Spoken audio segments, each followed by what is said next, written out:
If your heart feels heavy right now, if your room feels a little too quiet, don't ignore it. Some stories don't just get told, they linger. This is one of them. So breathe slowly, put on your headphones, and step with me into the place that was never meant to be found again. Liana Shaw had worked the night shift at Hollow Ridge Hospital long enough to know what normal felt like, and this night was not normal. The lights flickered like dying fireflies. The air smelled faintly of rust, and her shoes left faint prints, even though the floor was dry. Her pager buzzed. She looked down. A location displayed that shouldn't exist. 9C. Her throat tightened instantly. The C wing was removed from the hospital 20 years ago. A collapse. Multiple deaths. Trauma teams refused to work there. The hospital sealed it shut, rebuilt the layout, and erased every physical trace of the wing. It shouldn't have been able to call her, but the pager buzzed again, harder, so she walked to the fire door at the far end of the hall, the one no one ever opened. A place that always felt watched. The scratched metal handle was warm, too warm. She pushed it. The door groaned like a dying animal as it opened, releasing a wet gust of air that hit her face like a breath. The hallway beyond was not abandoned.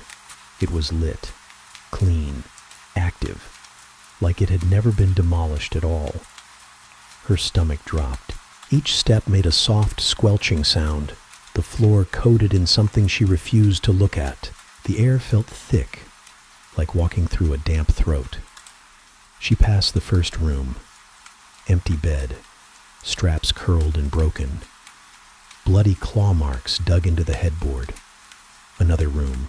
Massive streaks of dried black blood dragged up the walls, forming long finger-shaped smears.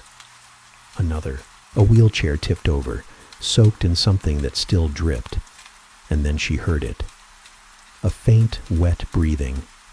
At first, she thought it came from the walls. But then, help me. Her blood froze. It was coming from the last room. She stepped into 9C. A man lay on the bed, strapped down by his wrists and ankles. His lower jaw was detached on one side, hanging by a thread of skin, his tongue swollen and purple. His chest looked sunken, ribs cracked like broken cage bars. He should have been dead. He wasn't. He lifted his head and stared at her with one furious, terrified eye. Liana staggered back.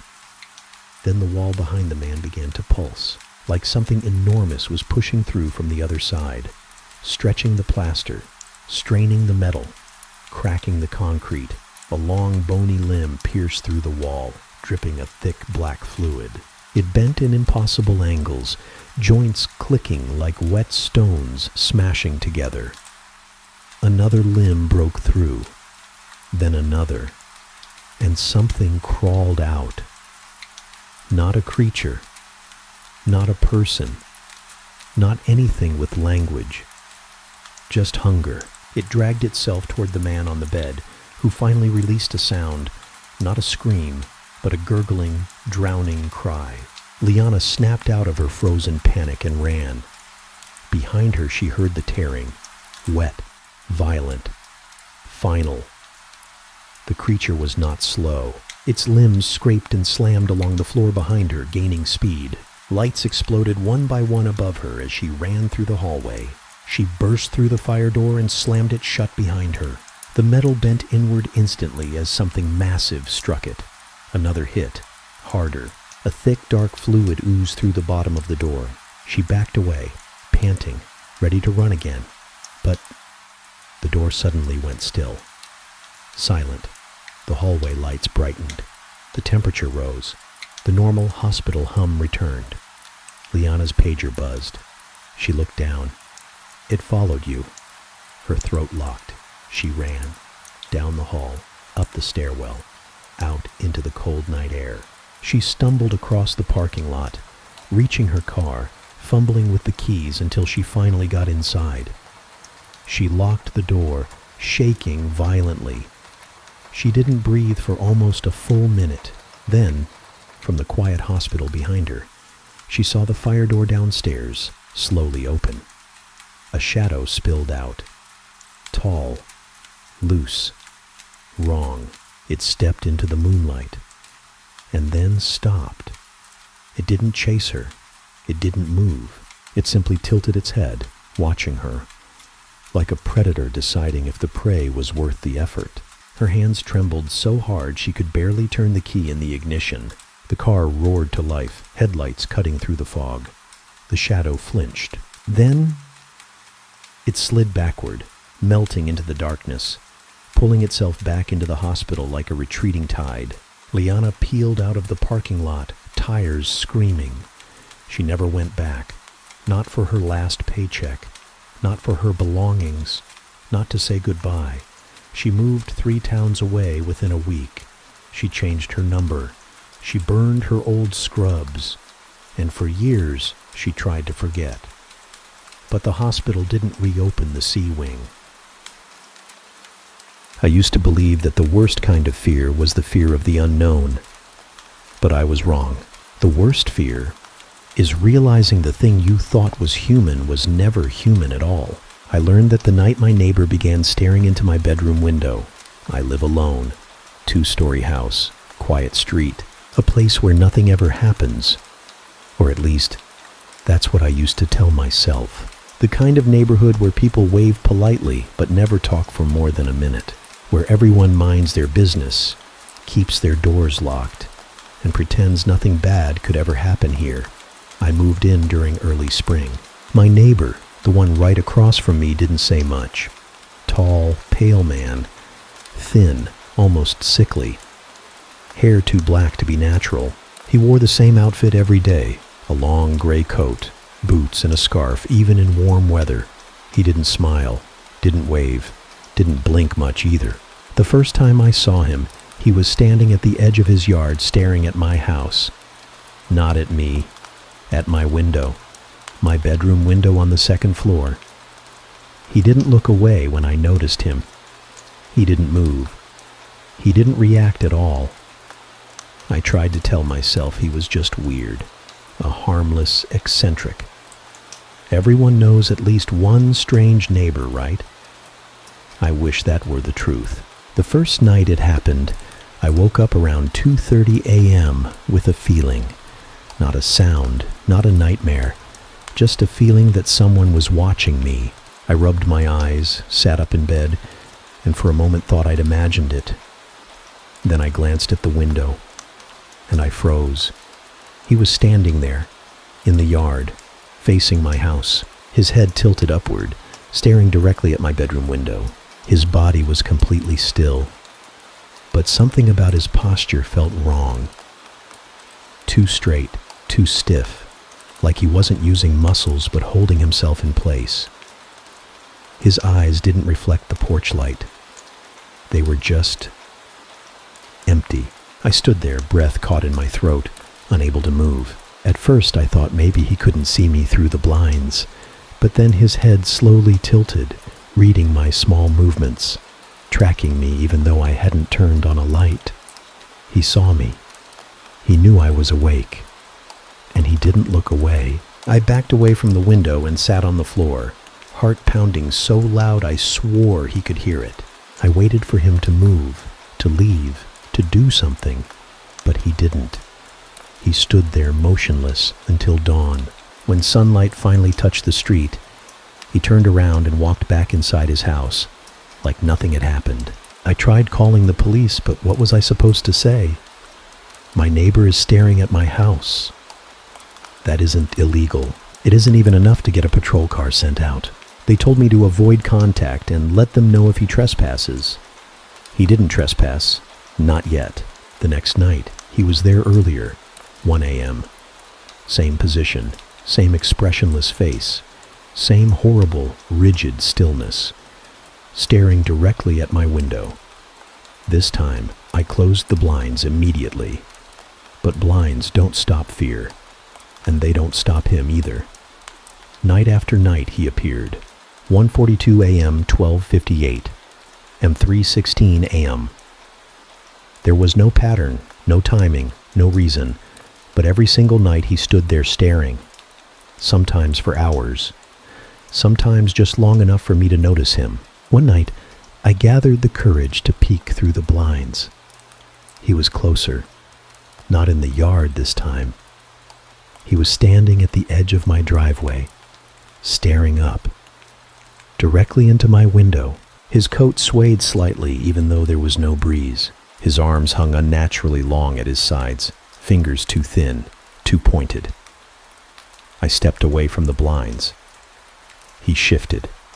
Not his body, just his head. It snapped toward the exact spot I had moved to. I fell back in fear. He knew. He could sense my position, even through the walls. Something wasn't right. Something wasn't human. The next day, I finally tried knocking on his door. Maybe confronting him would make this stop. Maybe he'd back off. Maybe he'd explain. No answer. I knocked again. Nothing. I looked through the window. The house was empty. No furniture, no lights. The walls were stripped bare. No signs of life. Dust everywhere. It looked like it had been abandoned for years. My stomach dropped. I hurried to the next house over and asked an older woman watering her plants how long the neighbor had lived there. She frowned. "Sweetheart, nobody lives there," I insisted. I described him. His coat, his face, his staring. Her face went pale. "Someone used to live there," she whispered. "A man named Daryl. He died 6 years ago. Found him standing in the yard. They said he'd been dead for days before anyone noticed. Just standing there." I felt sick. "Standing where?" She hesitated and pointed. "To your bedroom window." I went home shaking. That night, I didn't sleep. I sat in my living room with every light on, trying to convince myself the old woman was wrong, mistaken, confused. But at 3:12 a.m., a tap hit the window. Not the bedroom window, not the yard. The living room window, at eye level, right beside me. I turned slowly. He was inches away, face pressed against the glass, eyes wide, mouth stretched into a thin, impossibly long smile. His hand was raised, fingers tapping lightly. Tap, tap, tap. Then he mouthed something, 2 words. I moved. I screamed, stumbled back, grabbed my phone, but my hands were shaking so violently I couldn't dial. I crashed into the hallway, heart slamming so hard I couldn't breathe. He didn't break the window. He didn't try to come in. He didn't need to, because within seconds I heard the creaking. Not from the window, not from outside, from upstairs. Slow, heavy footsteps crossing my bedroom floor. I froze. My phone slipped from my hand. The footsteps moved toward the stairs. Slow, deliberate, unhurried. I backed into the corner of the hallway, trembling so hard my teeth chattered. The house was silent except for those footsteps, growing louder, closer. Then they stopped, right at the top of the stairs. For a moment, there was nothing. No movement, no breathing. Just silence, until a voice, his voice, echoed down the stairwell. I like this view better.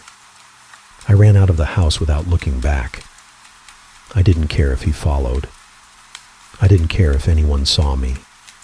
I drove to a hotel and stayed awake until sunrise. When I returned with the police, they found nothing. No footprints, no signs of forced entry, no neighbor, no movement.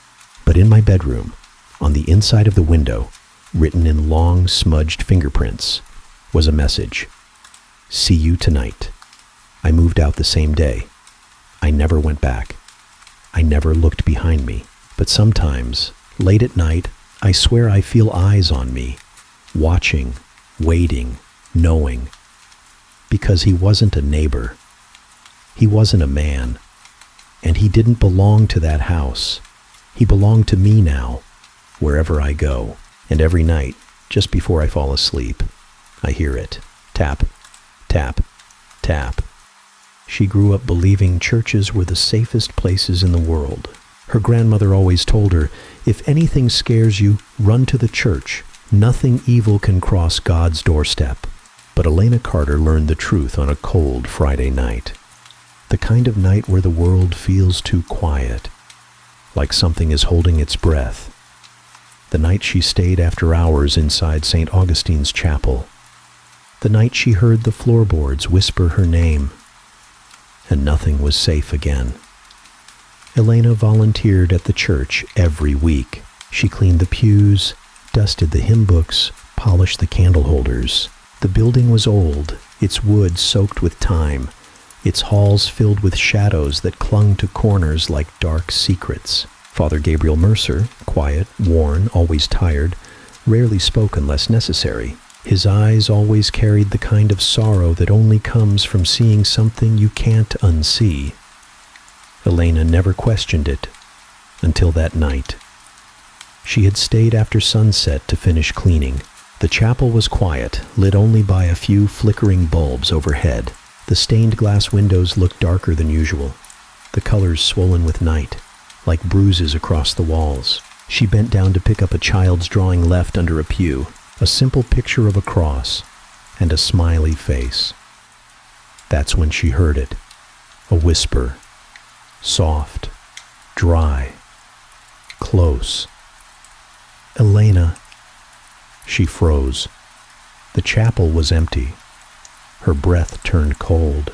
She looked under the pews, expecting maybe a prankster child. Nothing. She stood slowly, heart pounding. Elena, help me. The voice didn't come from the pews. It came from the floor. Her feet tingled with terror. She knelt down, pressing her ear to the wood, and the voice spoke again, this time clearly, as though someone was lying right beneath her. I'm so cold. Take me out. Elena shoved herself backward so hard she knocked into a pew. The floorboards beneath her seemed to twitch, just slightly, just enough to convince her she wasn't imagining it. She dropped the drawing and bolted out of the church, not breathing until she reached the street. The next morning, her cleaning supplies were neatly placed by the altar. Father Gabriel waited with his hands folded, eyes darkened by something deeper than exhaustion. You left in a hurry last night, he said softly. She swallowed hard. There was someone whispering from under the floor. His face tensed, not surprised, not confused, afraid. Elena, he said carefully, you must not stay here after sunset, ever. Why? He didn't answer. He simply crossed himself and walked away. But curiosity is a curse all on its own. The second night she returned, staying just long enough to test what she'd heard. The church felt different, colder, heavier, as if the shadows were listening. She was cleaning near the altar when it started. Scratch, scratch, scratch. Soft at first, like a mouse under the floor, then deeper, heavier, as if long nails were scraping upward.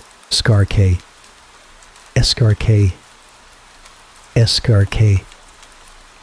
Elena. She backed away, trembling. Don't leave me, please. The voice was not weak anymore. It was stronger, closer, hungrier. She ran again, but this time she heard something new. The scratching followed her. The next morning she confronted Father Gabriel, voice shaking from anger and terror. What is underneath this church? He looked like he hadn't slept in weeks. Wordlessly, he led her to a locked door she had never noticed, hidden near the altar. He unlocked it with a key that trembled in his hand. A staircase spiraled downward into darkness. Before St. Augustine's was built, he whispered, Another structure was here, a ritual chamber. Something was bound beneath it. What kind of ritual? He looked at her with hollow eyes. The kind priests don't perform. The basement smelled ancient.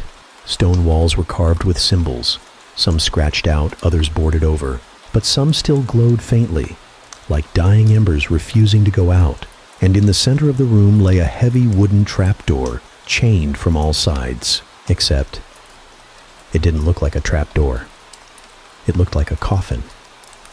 "What's in there?" she whispered. "We do not know its name," he said. "Only what those before us wrote. It knows every soul who enters this church. It speaks to them. It chooses who to torment." Elena's blood turned to ice. "And it chose me?" Father Gabriel didn't answer. The next night, the whispers began earlier, louder. They vibrated through the walls, crawling like cold silk around her ears. "Elena, let me out." The candles flickered violently, then extinguished, all at once. The church shook. The floorboards bulged upward. The chains downstairs rattled like metal teeth chattering. Elena grabbed her bag and sprinted toward the door, but Father Gabriel appeared, blocking her path. "It's awake," he said, voice trembling. "It hasn't been this active in decades." A deafening crack cut him off. One of the chains snapped open, then another and another. Clink, clink, clink. The coffin lid shuddered. The whisper turned into a voice, deep, layered, echoing like several throats speaking at once. "Thank you for letting me breathe." The lid burst open. Something climbed out, not standing, not walking, crawling, fast, wet, with limbs that bent the wrong way. They ran up the stairs, the creature scraping behind them. The sanctuary doors slammed shut by themselves, as if held closed by invisible hands. Shadows writhed across the ceiling like living veins. Cold wind roared through the sealed building. Elena's screams were swallowed by the darkness. Behind them, the scratching stopped. Silence. Then the voice, "Don't turn around, Elena." She froze. "I'm right here." She spun. Nothing. The voice chuckled, rattling the stained glass windows. "Not there. Look lower." She glanced down. Still nothing. The laughter grew louder, echoing from everywhere at once. Father Gabriel shoved her toward a window, whispering, "Go!" She climbed onto a pew, lifted a candle holder, and smashed the stained glass. The shards rained down, slicing her arms as she crawled through the opening. She hit the ground outside, stumbled to her feet, ran until her lungs burned. Behind her, the church doors creaked open slowly. A voice drifted out, soft, patient, promising. "Elena, you set me free. I know where you are now." She moved 3 towns away. She changed her number. She changed her life. But at night, when the air is still and her apartment is quiet and the shadows feel too heavy, she hears it again, under the floor. "Elena." And once, just once, the whisper said something new. "You can run from the church." A pause, a breath, a smile she could hear. "But you can't run from me." I used to believe the night was empty, that once the sun went down, the world simply went quiet and waited for morning. No witnesses, no judgment, just darkness and the soft mercy of not being seen. I was wrong. The night watches, and roads remember. I learned that on the drive, I never finished. It started like any other night, too late, too tired, and trying not to think. My headlights carved 2 narrow tunnels through the dark, and everything beyond them felt unreal, like the world ended just out of view. The road wasn't familiar, but the GPS insisted it was faster. "Take the shortcut," it said. I should have known better. Shortcuts only exist when something wants you to arrive sooner than you should. The trees closed in almost immediately, thick, crooked trunks pressing tight, their branches tangling overhead. The moonlight barely slipped through, turning the road into a strip of dull silver. The farther I drove, the quieter it became. No insects, no wind, no distant engines. Even my tires sounded muffled, like the road was swallowing the noise. The radio clicked off on its own. The dashboard lights dimmed slightly. I told myself not to panic. Panic feeds imagination, and imagination makes monsters where there are none. That lie lasted until I saw the footprints. They crossed the road ahead, bare, uneven, pressed deep into the asphalt like it was still soft. They didn't fade at the edges. They looked fresh, too fresh. I slowed down. The footprints stopped abruptly in the middle of the lane. No steps leading away. Just ending. My chest tightened. That's when the headlights flickered. Not fully off, just enough to blink. In that brief moment of darkness, something moved. When the light steadied again, someone was standing directly in front of my car. I screamed and slammed the brakes. The car jolted to a stop inches away. It was a child, a little girl. She stood barefoot on the road, wearing a dress that looked gray with age, or maybe with dirt. Her head was tilted down, hair hanging over her face. My hands shook on the steering wheel. "Hey," I whispered. "Are you lost?" She didn't respond. "I can help you," I said. Just step to the side." Slowly she lifted her head. Her eyes were wrong, not missing, not glowing, just empty, like holes punched through her face into something much darker behind them. Her mouth opened. No sound came out. Then she smiled and stepped forward. I didn't think. I hit the gas. The car surged ahead and passed straight through her. The impact never came.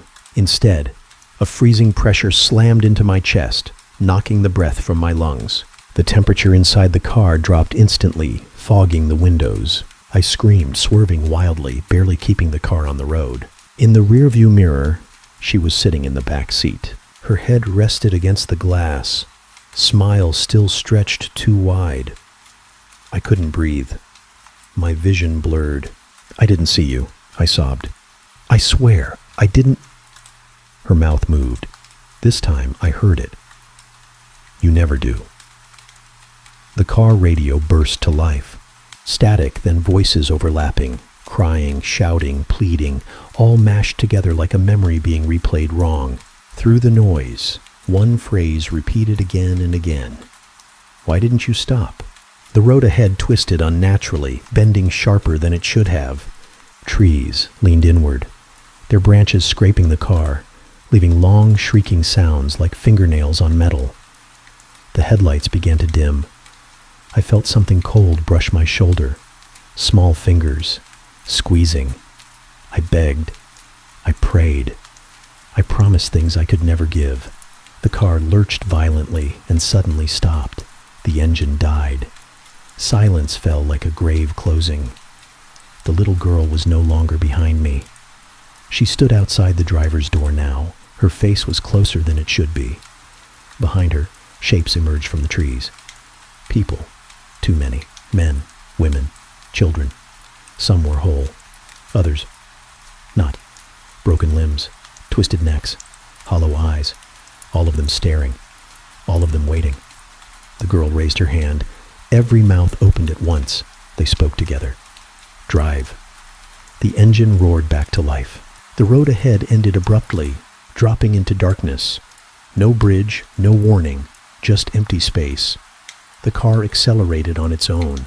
I screamed as the headlights tipped downward. And then I woke up. I was gripping the steering wheel, gasping for air. The road was normal. Streetlights glowed softly. My GPS spoke calmly. You have arrived.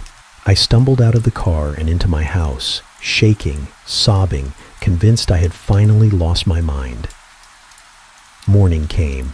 Light erased the shadows. I convinced myself it was exhaustion, guilt, a nightmare carried too far, until I checked my car. Handprints covered the windows, small ones, large ones, hundreds, and pressed into the hood, bare footprints, leading away, leading back to the road. That night, I dreamed of headlights behind me. Close, too close, and a voice whispered softly in my ear, "Next time, you stop." I don't drive at night anymore, but sometimes, when the house is quiet, I hear an engine idling outside, waiting. No one ever booked room 417. That wasn't speculation. That wasn't rumor. That was verified.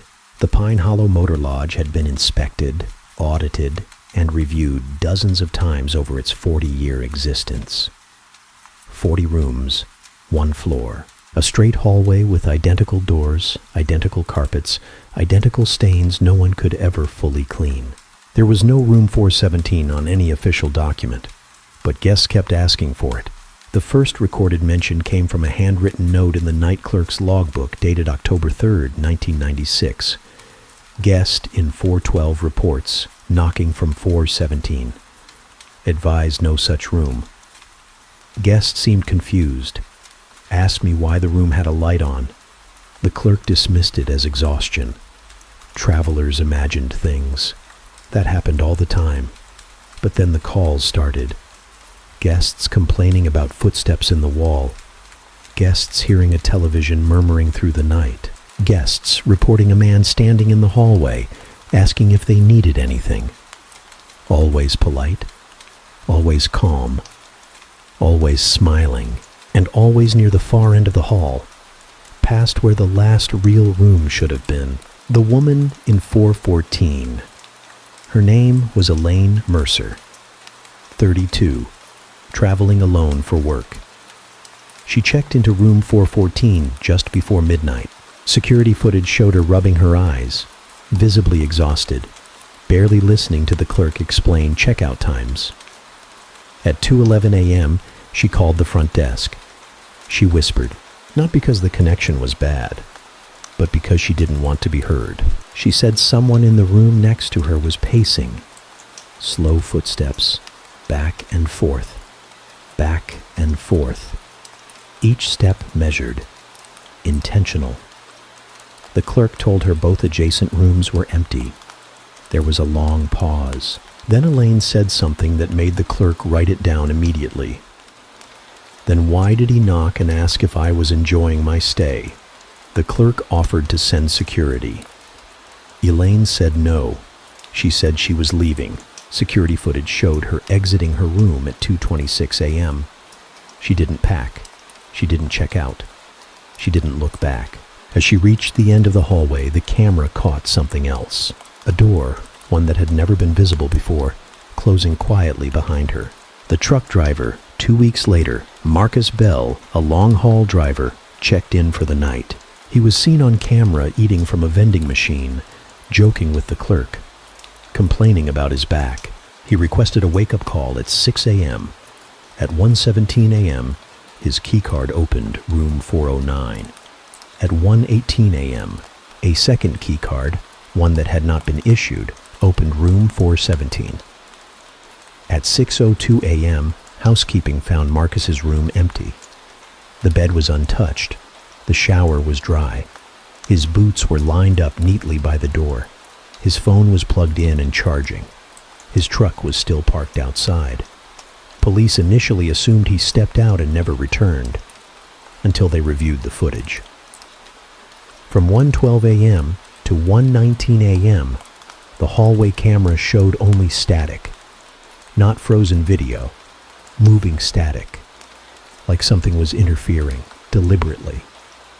7 minutes, always 7 minutes. The pattern. Over the next 18 months, 6 more guests vanished.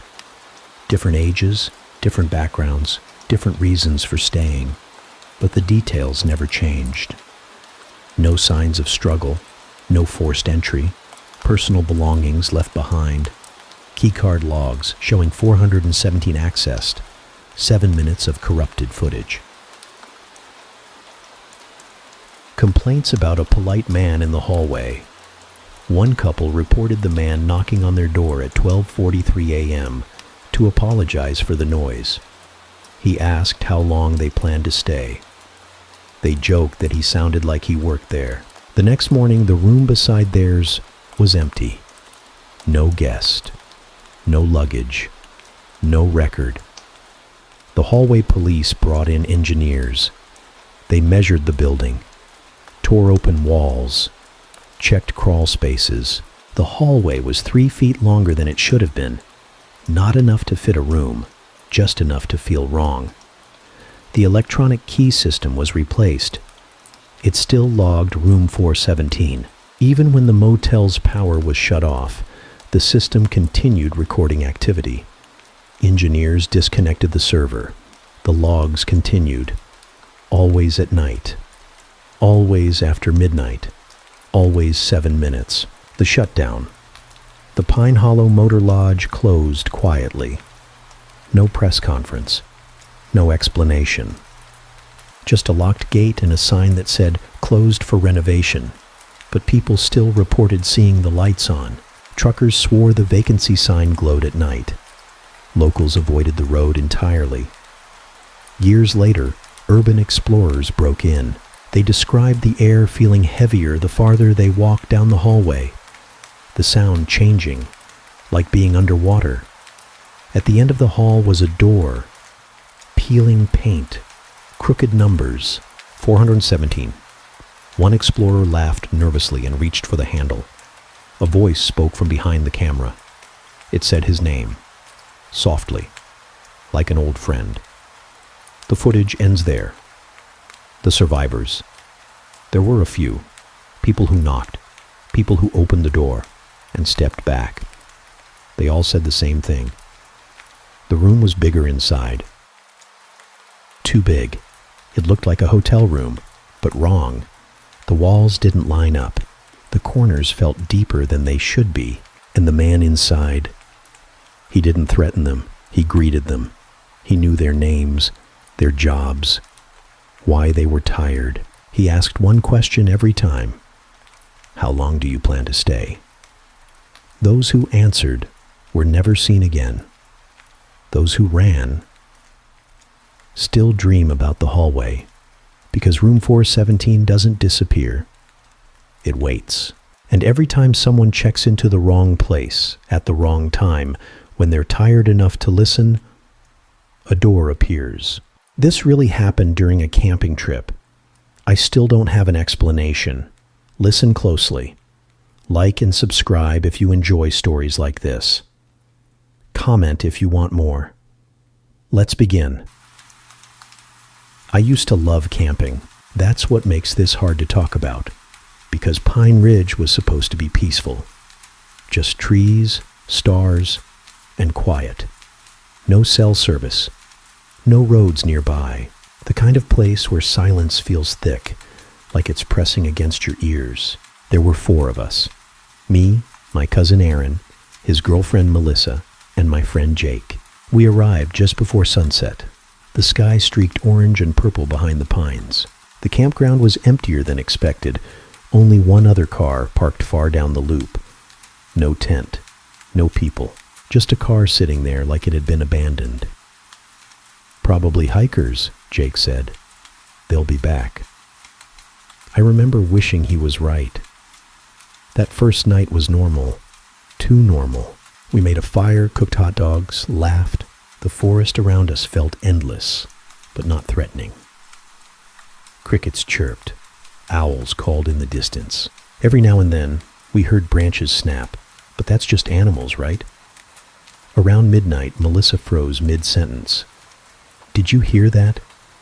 We all went quiet. Somewhere in the woods, far enough away to be unclear, something screamed. Not an animal scream. Not a coyote. Not a fox. It sounded like a person, but wrong. Stretched. Like the sound was being pulled apart. Aaron laughed nervously. Mountain lion, maybe? But no one laughed with him. The scream came again, closer this time. Then, silence. We stared into the trees, the fire popping loudly between us. I remember thinking the darkness didn't feel empty. It felt crowded, like something was standing just beyond the reach of the firelight, watching us decide whether to stay or run. Eventually, exhaustion won. We crawled into our tents. That's when the footsteps started. At first I thought it was Jake walking around. Slow steps. Careful. Crunching leaves. Then I heard them circle my tent. Not pacing. Not wandering. Inspecting. The steps stopped right behind my head. I held my breath so long my chest burned. Through the thin fabric, I could see a shadow blocking the starlight. Someone, or something, was standing inches from me. Then it leaned down. I could hear breathing. Wet, slow, curious. I wanted to scream. I wanted to unzip the tent and run. But my body refused to move. I stayed frozen as the breathing drifted away, moving from tent to tent. In the morning, Aaron said he heard it too. Melissa hadn't slept at all. Jake said nothing. The second day felt off. The forest was too quiet. No birds, no insects. Just wind moving through the trees like whispers we couldn't understand. We found footprints near the campsite, bare feet. Human-shaped but too long. The toes dragged, as if whoever made them didn't lift their feet properly when they walked. Jake stared at them longer than the rest of us. "People live out here," he finally said. "You know that, right?" That should have comforted us. It didn't. That afternoon we decided to hike to the lake, hoping movement would shake the unease. Halfway there we found something hanging from a tree. A deer, skinned. No bite marks. No claw marks. Just peeled. Cleanly. Carefully. Melissa started crying. Aaron said we should leave. Jake argued we were overreacting. "We drive out now. It'll be dark before we hit the road," he said. "One more night. First thing in the morning. We're gone." I still regret agreeing. That night the fire wouldn't stay lit. Every time the flames died down, the woods felt closer, heavier, like the darkness was leaning in. Around 2 a.m., we heard someone call my name from the trees. "Evan." It was my voice. Not exactly, but close enough to make my stomach drop. Then it called Melissa's name, then Aaron's. Each time the voice sounded more confident, more practiced. Jake unzipped his tent. "Hello?" he said. We screamed for him to stop. Something answered from the woods. "I'm right here." Jake went quiet. Too quiet. I crawled out of my tent, flashlight shaking in my hand. The beam caught movement. Jake standing at the tree line, his back to us. "Jake?" I whispered. He turned around. His face looked wrong, stretched into a smile that didn't reach his eyes, like someone trying to remember how expressions work. "I found the trail," he said. "We can go home now." Behind him, deeper in the trees, shapes shifted. Tall, thin, too many limbs, too many eyes reflecting the light. Then Jake stepped backward into the darkness, and the forest swallowed him. We didn't chase him. We ran. Aaron tripped. Melissa screamed. I dragged them both until my lungs felt like they were tearing apart. We burst onto the road just as dawn broke, pale and sickly. Jake's car was gone. So was the abandoned one. The ranger station was closed when we got there. When it finally opened, the ranger listened silently, then sighed. "You're not the first," he said. "People hear voices out there. The woods learn you." Then they practice. They never found Jake. But sometimes, late at night, I hear my phone ring. no number. And when I answer, a voice that sounds just like mine whispers, "I found the trail." And somewhere far away, something is walking closer. Some places aren't abandoned, they're avoided. Not because of legends or missing person posters, but because everyone who survives leaves with the same look in their eyes. The look of someone who knows the woods were watching, waiting, learning their name. This story isn't about a monster that jumps out. It's about something that lets you stay. Something that waits until the fire dies. Something that only moves when you finally believe you're safe. And it always waits until the last night.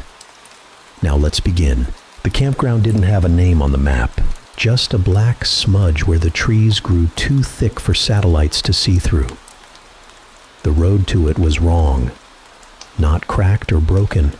Just unused. Grass grew in the tire grooves. Branches arched over the path like ribs.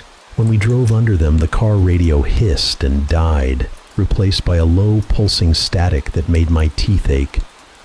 There were 5 of us. Noah drove. Lena sat beside him.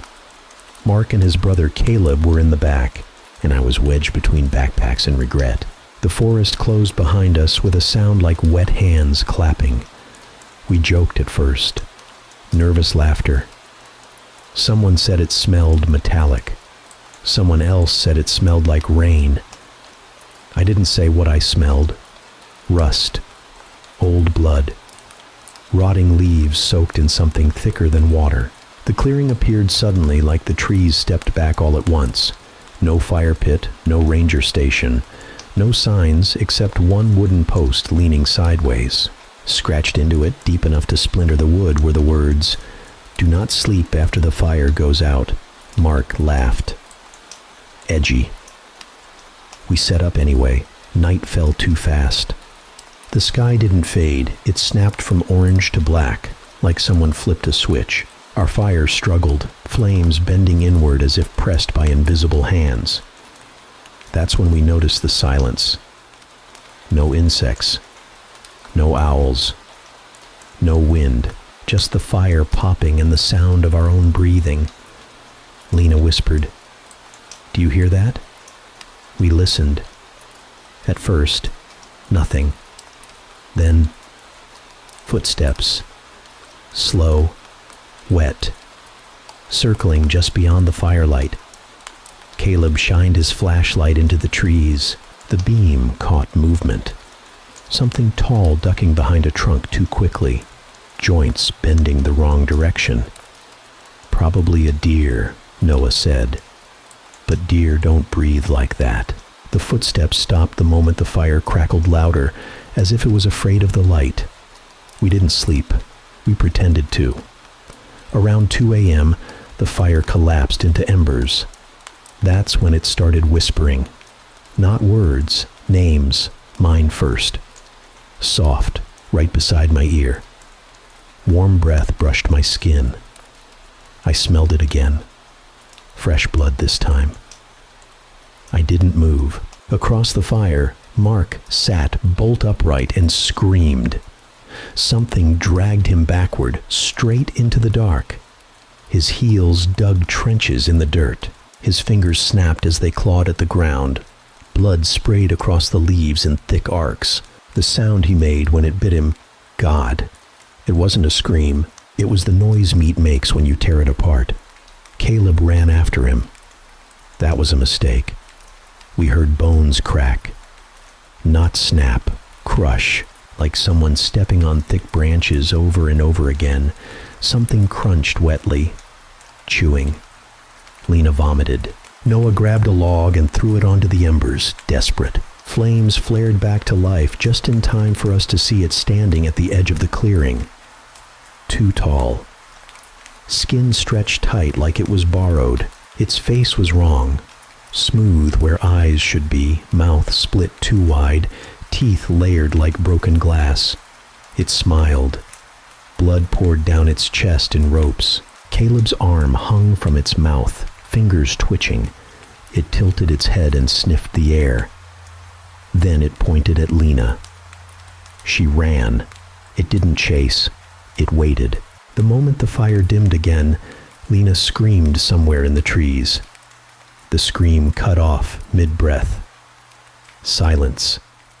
Noah sobbed. I couldn't feel my legs. My heart slammed so hard I thought it would tear out of my chest. The creature crouched low and crawled closer. Bones popping, skin splitting where it bent. Its fingers dragged through the dirt, carving deep grooves. It leaned into the firelight just enough for me to see its mouth open impossibly wide. Inside were faces, stretched, fused, still alive. Mark's eyes rolled toward me. He mouthed something. Help. The fire went out. I don't remember running. I remember waking up at dawn on the road, barefoot, covered in blood that wasn't all mine. The forest edge was clean, too clean. No clearing, no tracks, no bodies, just the wooden post. The message had changed. Only one ever leaves, I never camp again. But sometimes, late at night, when the lights go out, I hear footsteps. Slow, wet, and something whispering my name, waiting for the fire to die. I'm not telling this to be forgiven. I'm telling it because silence became unbearable. When she left, she didn't cry. She packed slowly, carefully, like she feared waking something inside me. She said she didn't feel safe with me. Then she closed the door, and it wasn't just a door that closed. It was the last connection to something human inside me. The apartment stayed quiet. Too quiet. Like a house after a body has been removed. I stared at her side of the bed for hours. Sometimes I whispered her name. No answer, no presence, nothing. I started checking my phone constantly. Every hour, then every 10 minutes. Eventually, I didn't care what I was looking for. I just needed to see her existence confirmed. She moved on faster than I expected. Everyone does when they escape something dangerous. She smiled with someone else, laughed with someone else, while I stayed behind. Watching every step through a window I swore would never fog. I didn't scream. I didn't beg. I just learned to sit still with anger, to let it fester, to feed it quietly. The first man I killed didn't know her. That detail is important. It mattered to me then. It matters even more now. He was drunk, sloppy, loud. He shoved past me. He didn't see me. I followed him because my body knew what to do before my mind could stop it. He fell badly. His head hit the pavement, stopped moving. I waited. I watched. And finally, I walked away, listening to the stillness grow heavier behind me. That night, I slept better than I had in months, calmly, without dreams. It was the first relief I had known since she left. After that, I noticed patterns. Men who smiled the way she liked. Men who took up space like they deserved it. I told myself it wasn't about her. That was a lie I told often, with perfect practice. Killing didn't make me feel powerful. It made the world quieter, empty, controlled. Everything seemed to obey the rules I had finally understood. I became meticulous, efficient, careful, a ghost among shadows, a monster hidden in plain sight. Love didn't leave when she did. It rotted, it festered in the quiet corners of my mind, and it whispered every night. I dreamed about her constantly, not in the way people dream of love, but in the way nightmares return again and again. She always knew, always saw, always rejected me, even in dreams. Sometimes she screamed. Sometimes she just looked and walked away. Both ways, it tore me in half more effectively than any violence. I started seeing her everywhere, in store windows, on buses, in strangers. Once, I followed a woman for 3 blocks, convinced she was her. She wasn't. I knew it, but I couldn't stop. One night, I killed again. This time, sloppy, angry. The body didn't stop moving right away, and the sound it made, subtle as it was, haunted me far longer than her absence ever could. I told myself it wasn't about her. I lied so well, I started to believe it. They caught me eventually. Patterns always betray you. I didn't run. Running implies hope. I had none. In the interrogation room, they asked why. I told them the truth. I lost the only person who made me feel real. Everything after that was just subtraction. They asked if I regretted it. I said yes. Not for the dead, for her absence, for the fact that love, when it finally leaves, exposes every ugly thing inside you. The letter came the night before sentencing. She said she had always known I was capable of this. That's why she left. I read that line until it stopped feeling sharp. It was no longer a threat. It was a fact. Love didn't save me. It exposed me.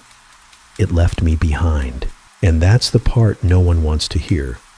I didn't stop after her. I didn't stop at 1, 2, 3, 4. Each one a rehearsal for the emptiness I couldn't escape. A ritual to make silence tolerable. And yet each time I dreamed of her again, her voice, her laugh, the weight of her indifference. The police finally came for me. Patterns betrayed me. Confessions whispered into a void eventually reach ears. I didn't resist. I had no strength left. When they asked why, I said the same thing. Nothing else mattered. Nothing would ever matter again. Because the only thing I loved had walked out the door. And in that moment, everything else became expendable. Even myself. They put me in a cell. Small. Cold. Walls closing in with every heartbeat. I stared at the corner. Not for hours. Not for days. For months. Every shadow looked like her. Every sound whispered her name. Even the silence carried accusation. I replayed everything I had done. Every man, every mistake, every empty room I had left behind.